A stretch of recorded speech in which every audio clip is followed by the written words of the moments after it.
여러분은 시작이 중요하다라고 생각하십니까? 아니면 과정이 중요하다라고 생각하십니까? 아니면 결과가 중요하다라고 생각하십니까? 우리가 보통 이제 시작이 반이다라는 그런 말이 있죠. 무엇이든지 시작하고 보는 것이 참 중요합니다. 왜냐하면 시작조차 하지 않으면 과정과 결과라는 것은 애초에 주어지지 않는 거기 때문에 무언가를 시작한다라는 것은 굉장히 중요합니다. 그래서 우리가 말로만 혹은 생각으로만 뭘 한다라는 것은 아무 의미가 없을 거예요. 시행하는 것이 중요합니다. 자, 그렇다면 과정은 또 어떨까요? 과정도 중요하죠. 여러분, 아무리 선한 목적을 위한 것이어도 그 과정이 선하지 않으면 이미 심판받은 것과 같은 것이기 때문입니다. 여러분, 과정 속에서 우리는 불법하지 않아야 하고 비도덕적이지 않아야 한다. 저는 제가 설교 시간에 여러 차례 이 내용을 강조를 한 바 있습니다. 굉장히 중요한 것이지요. 그러나 오늘 나는 말씀을 결과에 포커스를 둔 그런 말씀을 전하도록 하겠습니다. 좀 더 정확하게 얘기하자면 어떻게 끝내느냐라는 것이 더 중요하다라는 말씀을 저는 하는 것입니다. 어쩌면 우리 그리스도인들의 삶은 어떻게 시작하느냐라는 것보다는 어떻게 끝내느냐가 더욱 중요한 가치가 있을 것입니다. 저 오늘 말씀 한 절밖에 읽지 않았습니다만 여러분, 오늘 이 말씀의 본문 배경은 여러분이 너무나도 잘 아시는 달란트 비유 속에 나오는 그런 내용입니다. 여러분, 내가 얼마의 달란트를 받았느냐가 중요한 것이 아니라 결과가 중요하다라는 거예요. 물론 얼마를 많이 남겼느냐라는 것도 우리가 결과가 중요하다고 그래서 얼마나 많이 남겼느냐가 또한 중요한 것은 아니라는 거예요. 무슨 얘기냐? 각자에게 주어진 은사만큼 또는 각자의 그릇만큼 또는 각자에게 있는 그 소명만큼의 결과를 내는 것이 중요하다. 모두가 다 많은 것을 이룰 수는 없어요. 그죠? 모든 교회가 다 똑같은 일을 할 수는 없어요. 다 다른 거예요. 그래서 그것이 중요한 게 아니라 그리스도인의 삶에서 궁극적인 끝은 이 끝에 마지막에 우리 주님께서 오늘 본문에 읽으신 대로 잘하였다, 착하고 충성된 종아 라고 칭찬을 해주시는 때라는 것이죠. 여러분, 그래서 이 땅에서 우리의 삶이 끝날 때 우리의 전부이신 주님께 칭찬을 들으려면 어떻게 해야 하는가라는 것을 우리가 한번 살펴보려고 합니다. 삶을 잘 끝내려면, 잘 끝마치려면 어떻게 해야 될까요? 간단합니다. 잘 살면 됩니다. 그러면 잘 산다라는 개념은 여러 가지로 우리가 나눠서 얘기할 수 있겠습니다만 저는 오늘 어디에 포커스를 둘 것이냐면 절대로 포기하지 않는 법을 배워야 한다라는 것을 여기에 포커스를 두는 거예요. 그래서 오늘 말씀의 제목을 제가 뭐라고 얘기했냐면 끈질긴 믿음이라고 오늘 말씀을 제목을 정해봤어요. 세상적으로 얘기하면 우리 끈질긴 정신, 그걸 우리의 믿음으로 대입시키면 끈질긴 믿음입니다. 제가 요즘 읽고 있는 책 중에 나오는 내용인데 여기 보면 이렇게 그림이 하나 그려져 있습니다. 제가 그림을 그릴 줄 몰라서 오늘 예배 들어오기 전에 제 집사람한테 그림을 좀 하나 그려달라고 부탁을 했어요. 이게 여러분 잘 아시다시피 배가 이렇게 있고 어떤 사람이 노를 젓고 있고 배 안에는 여러 사람이 지금 탑승을 하고 있습니다. 이게 이제 한 척에 노를 저어서 가는 배입니다. 이걸 말로 하는 것보다 이렇게 그려서 하는 게 더 좋을 것 같아서 제가 부탁을 해서 그렸어요. 여기가 상류입니다. 여기가 하류예요. 상류는 목적지입니다.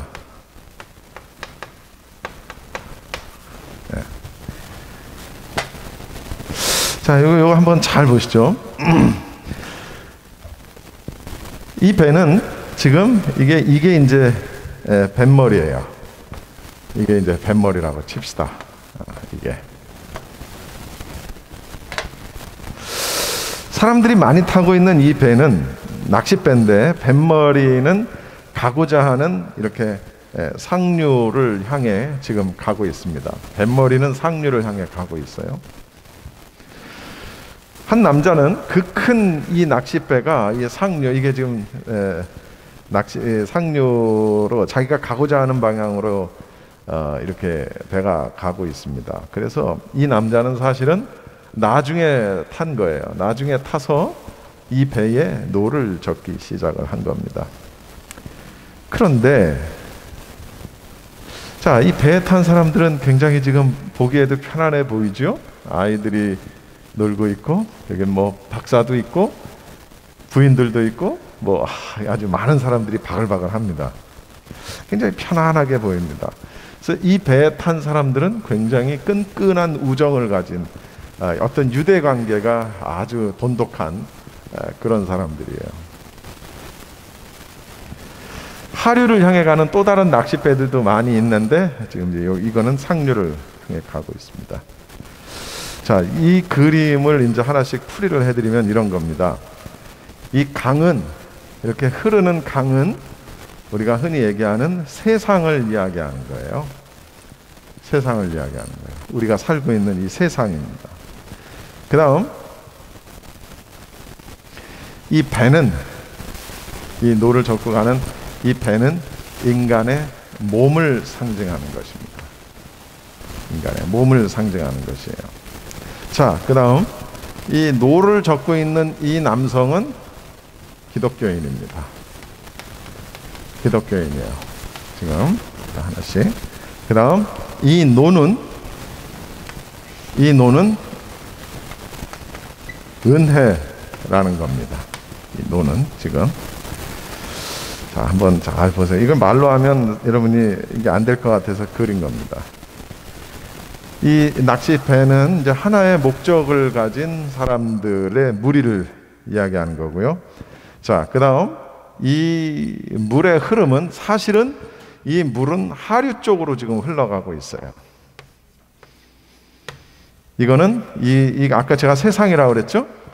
세상이에요. 세상. 하류 쪽으로 흘러가고 있어요. 이게 무슨 얘기냐?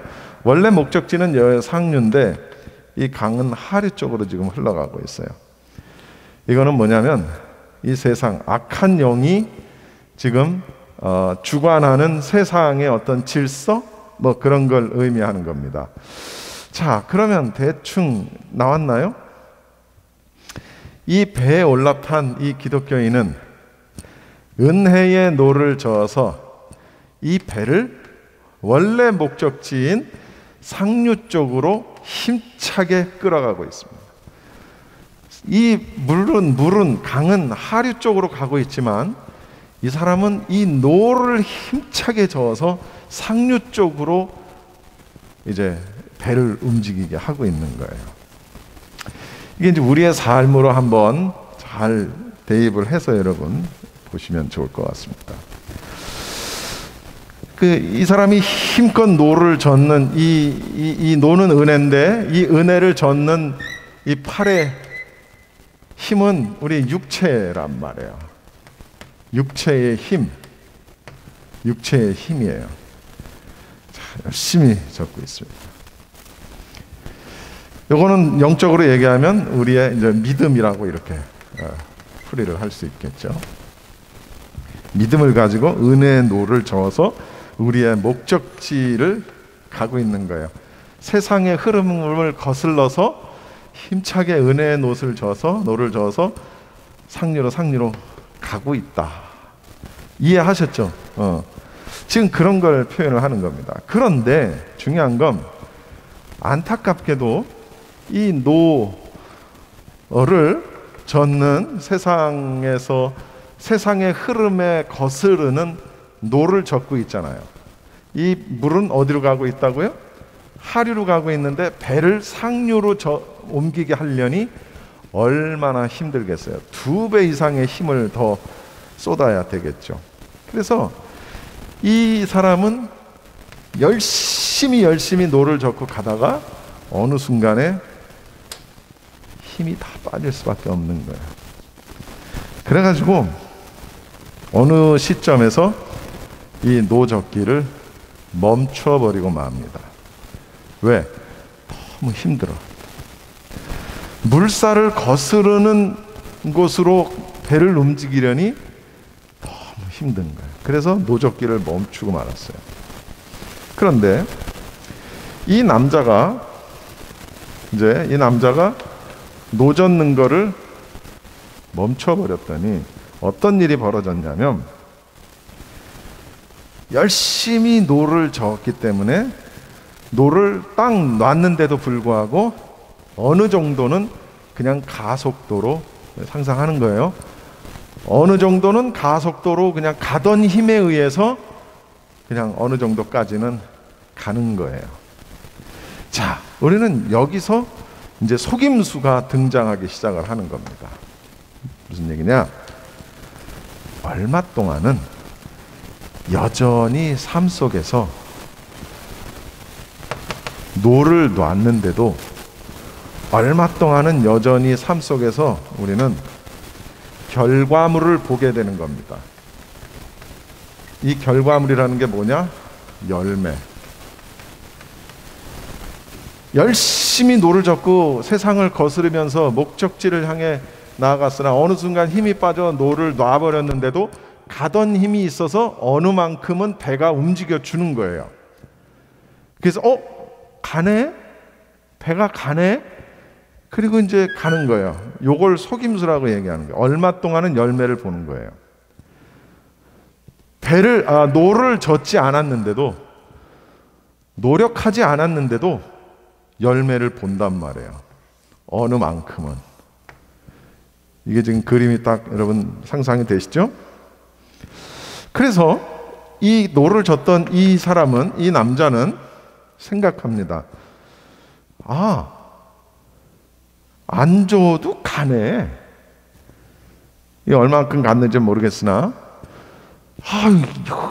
죽으라고 했는데 힘들어서 놨는데도 가네. 배가 얼만큼 가네. 어떤 결과물이 있네. 그래서 이 남자는 긴장감이 사라지고 경계심도 없어지고 편안하게 살면서 성공적인 신앙생활을 할 수 있다는 착각에 빠지게 된다는 것이죠. 이 구간을 통과할 때, 노를 젓지 않았는데도 앞으로 가는 이 순간, 그런데 어느 정도 가다가 이 배는 멈추게 되고 그 다음 어떻게 될까요? 그 다음은 하류로 가는 거예요. 배는 하류로 가는 거예요. 그런데 여기서 중요한 게 뭐냐면, 이 뱃머리는 여전히 상류 쪽을 향하고 있다는 거예요. 뱃머리는, 내가 저쪽을 보고 가는 뱃머리는 여전히 상류 쪽을 향하고 있는데 배는 정작 하류로 가고 있는 거예요. 하류로. 나는 지금 상류를 보고 있지만 배는 하류로 가고 있는 거예요. 떠내려가는 것이죠. 자, 여기 이해가 되셨습니까? 그림이? 여러분, 이 낚시배에 탄 사람들은 모두 자신들이 교회에 속해 있다라고 생각을 하는 겁니다. 교회에 속해서 함께 원래 목적지인 상류를 향해 간다라고 생각을 하고 있는 거예요. 왜? 이 사람들이 전부 다 상류를 바라보고 있거든. 그리고 뱃머리도 상류 쪽을 향해 있거든. 그러니까 나는 상류를 지금 가고 있다. 목적지인 예루살렘을 향해 가고 있다 라고 생각을 하는 거예요. 여기 있는 사람들은 교회의 이야기, 교회의 노래, 교회의 습관, 이런 걸 너무나도 잘 알아요. 그러나 열매가 없는 그리스도인의 삶에 안주해버렸기 때문에 이들은 노를 젓지 않는데도 뱃머리는 상류를 향해 있다라는 착각 속에 그냥 편안하며 세상의 흐름을 좌우하는 악한 영에 의해서 하류로 끌려가고 있는데도 나는 지금 저기를 바라보고 있다라는 것 때문에 앞으로 가고 있다라고 착각을 하고 있는 거예요. 근데 이 기독교라는 배에, 이 기독교라는 배에 탄 사람들은 그러다 보니까 다른 배들도 다 지금 하류로 가고 있는데, 그러다 어느 순간까지는 그냥 조롱받고 핍박받았는데 저 사람 저 거꾸로 간다고 생각을 하고, 근데 어느 순간부터는 계속 또 다른 배들과 마찬가지로 하류로 가고 있단 말이에요. 그러니까 더 이상 믿지 않는 사람들 혹은 믿지 않는 세상에 의해서 핍박을 받지 않아요. 조롱을 받지 않게 된다는 거예요. 심지어 세상에서 영향력이 있는 사람들에게 인정까지 받네. 때로는 환영까지 받네.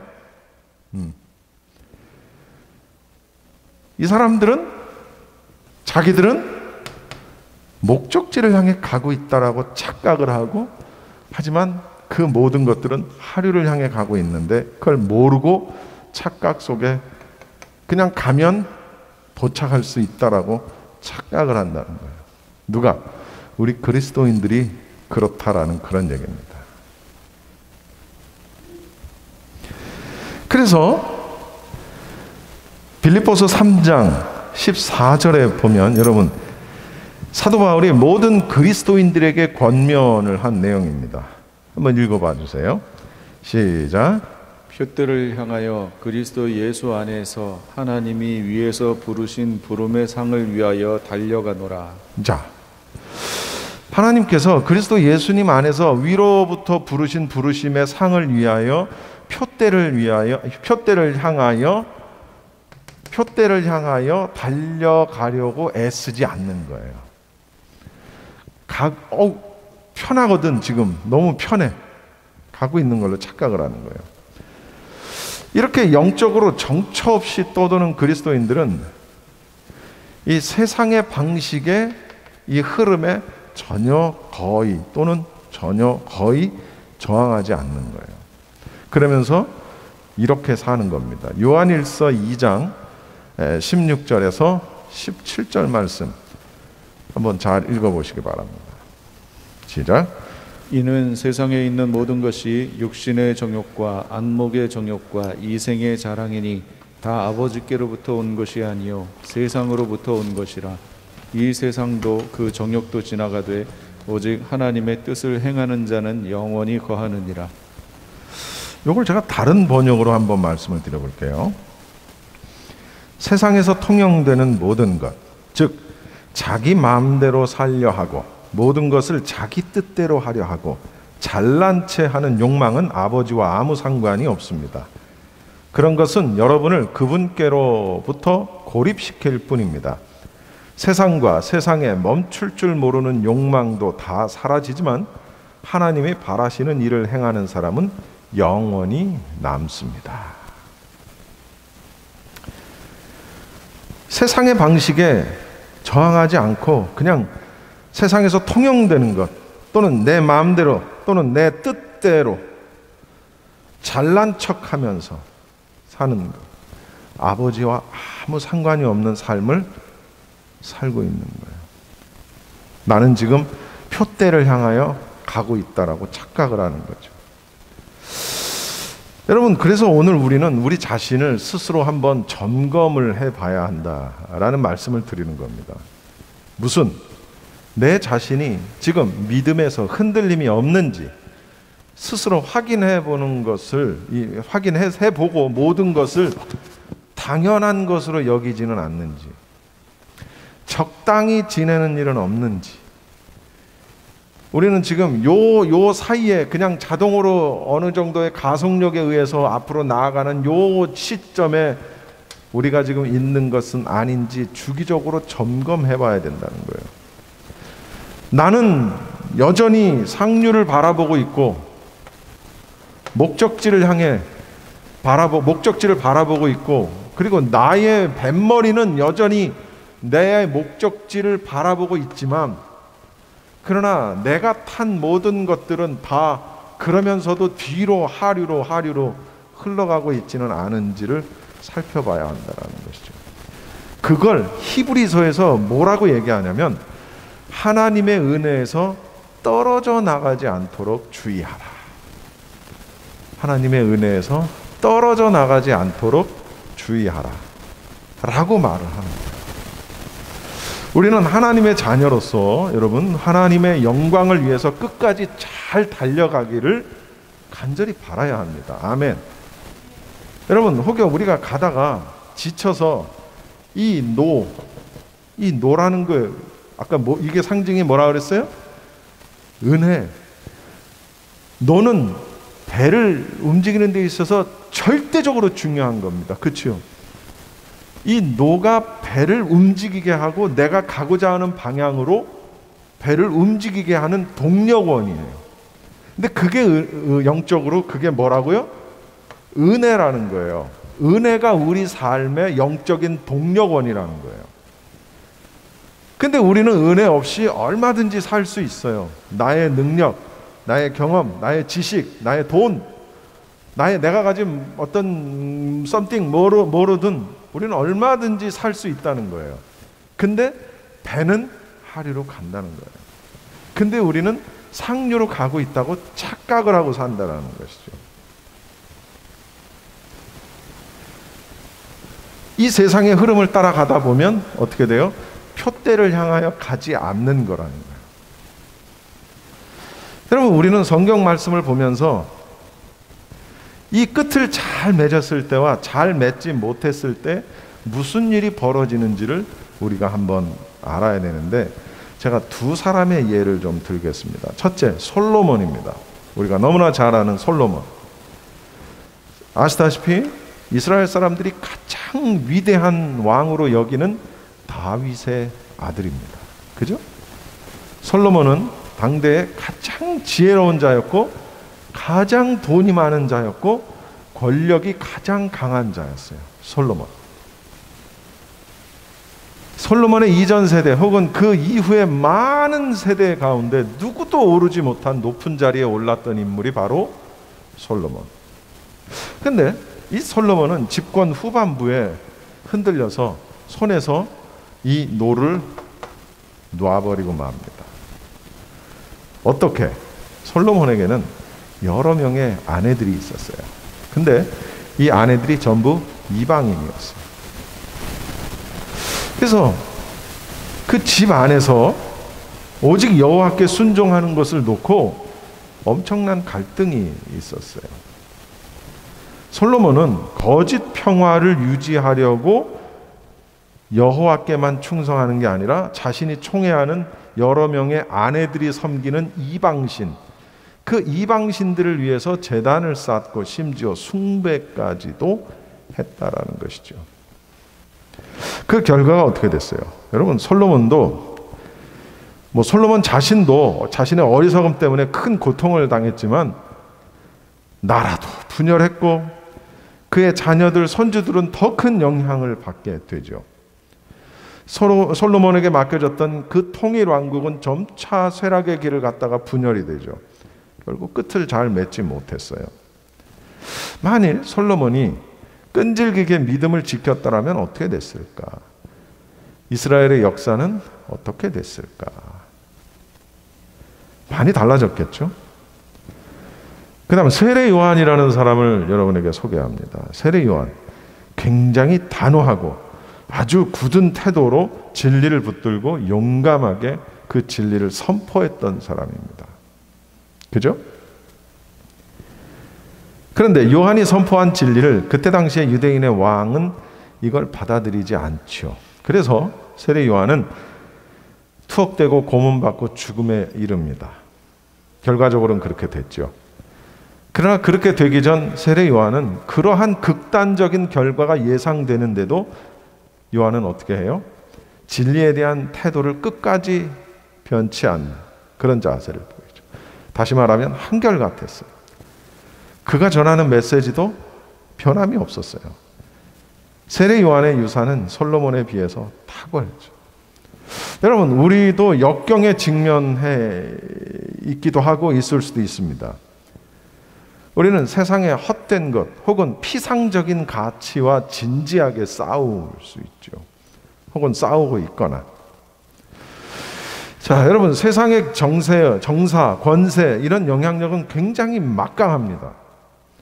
현혹되기 쉽고 굉장히 매혹적이죠.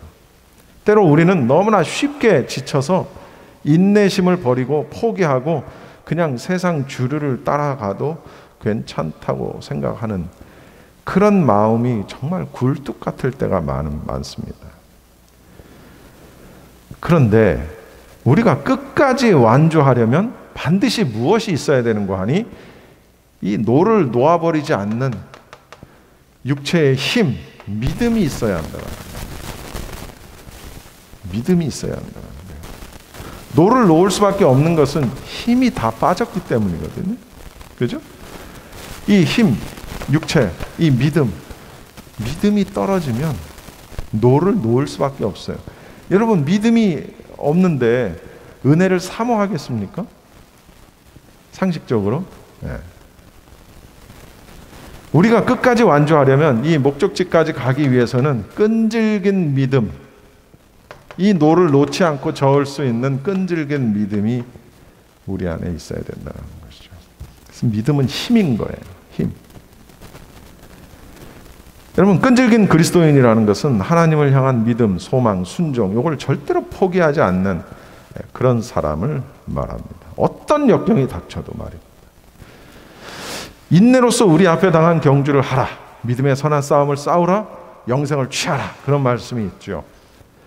그 대미를 장식하는 게 뭐냐? 디모데 후서 4장 7절 말씀입니다. 같이 한번 읽어봅시다. 시작. 나는 선한 싸움을 싸우고 나의 달려갈 길을 마치고 믿음을 지켰으니. 자, 여기. 나는 선한 싸움을 싸우고 달려갈 길을 마치고 뭘 지켜요? 믿음을 지켰다는 거예요. 이 노를 놓지 않았다는 거예요. 이 노를 놓는다라는 것은 이 배가 일로 흘러가게 만드는 건데 일로 흘러가지 않도록 끝까지 이 노를 놓지 않고 갔다는 거예요. 이게 굉장히 중요한 거예요. 여러분, 우리가 완주한다라는 것은 우리 자신에게뿐만 아니라 우리가 영향을 미쳐야 할 사람들에게도 굉장히 중요합니다. 첫 번째로는 우리 가족에게 그리고 우리 주변인, 우리 또 믿음의 동역자들 모두 다. 하나님이 우리 앞에 두신 길에서 돌아서거나 떠나지 말아야 한다라는 것이죠. 자, 여러분, 우리는 집에서, 가정에서, 또는 직장에서, 또는 뭐 학교에서, 또는 뭐 재정적으로, 또는 우리가 건강적으로 여러 분야에서 우리는 역경을 만날 수 있어요. 그죠? 우리의 상황이 전혀 희망이 없어 보일 수 있어요. 얼마든지 그럴 수 있어요. 특히 요즘 같은 때에는 더더욱. 게다가 이 거센 물살이 너무 물살이 거세서 그냥 포기하고 세상 조류에 따라서 가. 뭐 이렇게 유난을 떨어? 응? 그냥 적당히 남의 눈에 피눈물 나지 않게 하면서 적당히 그렇게 유난을 떨고 난리 법석, 광신도. 여러분, 그런 압력을 가하기도 해요. 그렇죠? 기독교인들을 이상한 사람으로 묘사하기도 하고. 여러분, 예전에 보통 사람들이라는 드라마가 있었습니다. 제가 이 얘기 설교 시간에 했나 모르겠네요. 여러분, 보통 사람들이라는 드라마의 엔딩 장면, 그러니까 전체 엔딩 장면을 한번 여러분 보세요. 전체 엔딩 장면에 뭐가 나오는지 알아요? 그 가족 중에 하나, 주인공 한 사람이 성경 말씀을 쫙 읽으면서 잔잔하게 성경 말씀을 읽으면서 이렇게 끝나는 장면이 나옵니다. 얼핏 보면, 그것만 딱 보면 이게 무슨 뭐 CBS나 기독교 방송 어디에서 만든 뭐 뭔가 보다라고 생각될 정도로. 근데 공중파 TV, 그것도 그냥 일반 드라마에서 맨 마지막 클로징 엔딩에 성경 말씀을 쫙 읽으면서 잔잔하게 끝나는 장면이 나와요. 나중에 한번 찾아보세요. 그런데 요즘은 어떤지 아세요? 기독교인은 다 이상한 사람으로 묘사한다? 아주 이기적인 사람, 그죠? 아주 이기적이거나 아주 못됐거나 아주 나쁘거나 아니면 아주 모자라거나 막 예의 없거나 막 이런 사람으로 기독교인을 묘사합니다. 요즘에 드라마에서. 참 이게요. 무슨 천주교인을 혹은 무슨 뭐 불교인을 그렇게 묘사하지 않아요. 막 그냥 드라마에 보면 그 캐릭터들이 있잖아. 그러면 저 사람은 굉장히 아주 뭐 이기적인 캐릭터, 아주 못된 캐릭터, 뭐 어떤 부정을 정하는 캐릭터. 근데 부정을 정하는 캐릭터인데 장로야. 막 며느리를 못되게 하는 시어머니인데 권사야. 그렇게 그래요. 약속이나 한 듯이 그렇게 그래요. 여러분.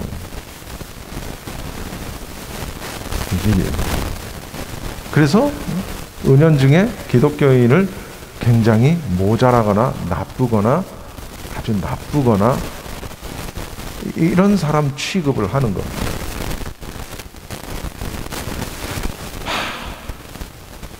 그냥 그 거센 물살이 믿음의 노를 저어가는 이 배를 이 자기 쪽으로 끌고 가기 위해서 그렇게 하는 거예요.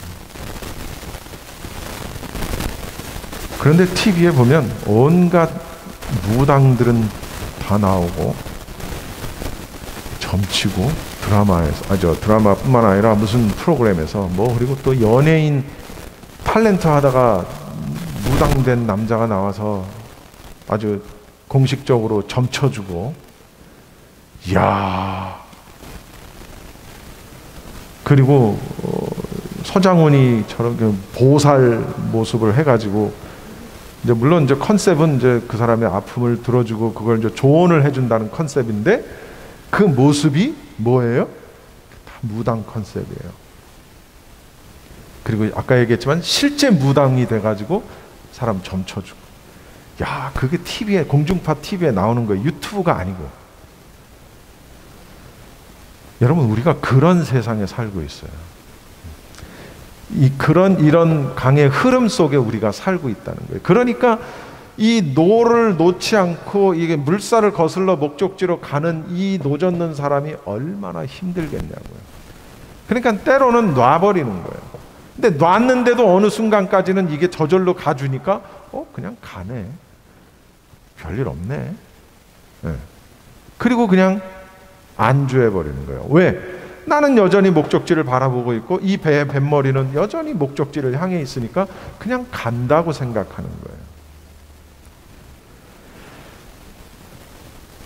포기하고 싶죠. 압력을 받기도 합니다. 그러나 우리에게 좋은 소식이 있어요. 뭐냐? 마가복음 10장 27절을 같이 한번 읽어봅시다. 시작. 예수께서 그들을 보시며 이르시되 사람으로는 할 수 없으되 하나님으로는 그렇지 아니하니 하나님으로는 다 하실 수 있느니라. 여러분 거센 물살을 포기하고 싶고 하류로 흘러가도록 압력도 받지만 그걸 이겨내는 게 너무 정말 힘들지만 우리는 그렇게 할 수 없으나 하나님으로는 그렇게 하실 수 있다는 거예요. 어떻게?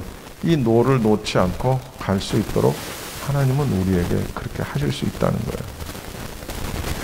근데 하나님은 우리를 위해서 엄청나게 좋은 삶을 준비해 놓으셨는데 그러나 이 모든 것은 어떨 때 우리가 끝까지 이 노를 은혜의 노를 놓지 않고 붙들고 있을 때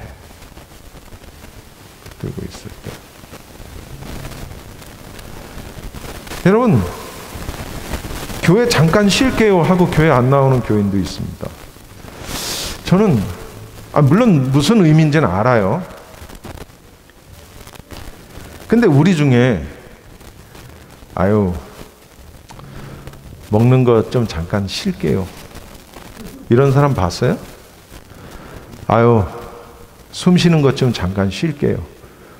아유, 잠자는 것 좀 쉴게요. 이런 사람 봤냐고요? 못 봤죠? 왜? 먹는 거 쉬고, 숨 쉬는 거 쉬고, 잠자는 거 쉬면 어떻게 돼요? 죽는 거예요. 근데 우리가 영적으로 죽는 거에 대해서는 별로 그렇게 생각을 안 하는 것 같아요. 영적으로 죽는 거. 물론 나도 신앙생활을 오래 했기 때문에 교회를 좀 잠깐 쉰다라는 게 무슨 의미인지는 알아요. 무슨 의미인지는 알지만 그렇게 할 수 있는 건 아니라는 걸 또 우리는 알아야 된다는 것이죠. 아무리 힘들고 어려워도 이 노를 놓을 수가 없는 거예요. 왜? 이 노를 놓는 순간 우리는 하류로 떠내려가기 때문에 그래요.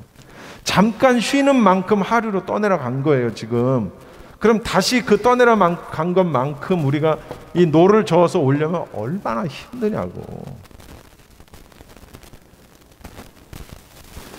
여러분, 우리가 예수님의 길을 따르는 한 우리 각 사람을 기다리고 있는 역경을 피할 길은 없다는 거예요. 어떻게 피합니까? 오히려 더 달려들지. 하지만 우리는 하나님과 친밀하게 동행하면서 확고한 믿음을 지키려고 노력을 하면 하나님은 우리를 거스르는 이 강한 물살을 이기는 데 필요한 힘도 주시고 은혜도 주시고 지침도 주신다는 거예요. 할렐루야. 그래서 여러분, 우리가 끈질긴 믿음을 소유하는 게 중요하다라는 거예요. 끈질긴 믿음. 끝까지 가는 거예요. 여러분, 신앙생활은 쉬는 게 아니라니까요.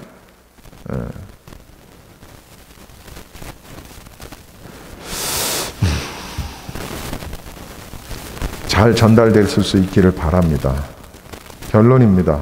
여러분, 우리는 여전히 상류를 보면서 뱃머리를 상류 쪽으로 향하고 있으면서도 내가 탄 배는, 내 삶은 하류로 흘러갈 수 있다라는 것을 다시 한번 명심하고 은혜의 노를 저어서 가는 것,